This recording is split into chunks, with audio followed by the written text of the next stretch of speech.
Voici 7 principes par lesquels je vis et qui m'ont permis de devenir l'homme que je suis aujourd'hui. Premièrement, il faut toujours faire son lit le matin.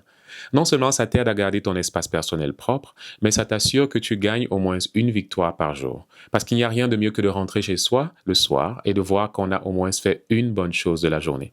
Deuxièmement, pose toujours les questions. Poser les questions ne fait pas de toi quelqu'un d'inculte ou de stupide.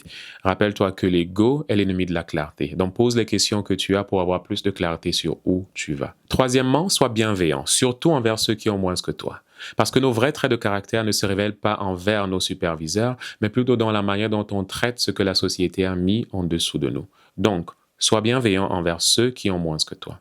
Quatrièmement, prêche par exemple.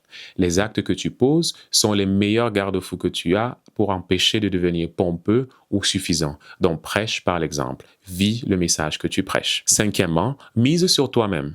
Prends les risques qu'il faut, va dans les espaces où il faut, parle aux personnes qu'il faut. La vie a tendance à nous faire croire que nous allons échouer, mais lorsqu'on parie sur nous-mêmes, on augmente nos chances de réussite. Donc mise sur toi-même et sur ta capacité à produire ce que tu veux. Sixièmement, vis pour les autres. La vie ne peut pas se résumer uniquement à notre seule réussite. Parfois, lorsqu'on a terminé de réussir, lorsqu'on a atteint un certain succès, c'est important de transmettre cela aux autres. Donc rembourse à la vie ce qu'elle t'a donné, ne serait-ce qu'une petite partie. Et enfin, sois présent, quoi qu'il arrive. Que tu sois motivé ou pas, que tu aies de l'énergie ou pas, que ton esprit y soit ou pas, sois présent. Ne manque pas les rendez-vous de la vie parce que tu n'es pas de bonne humeur. Voilà les 7 principes par lesquels je vis et qui m'ont permis de devenir l'homme que je suis aujourd'hui. Allez, ciao, à la prochaine.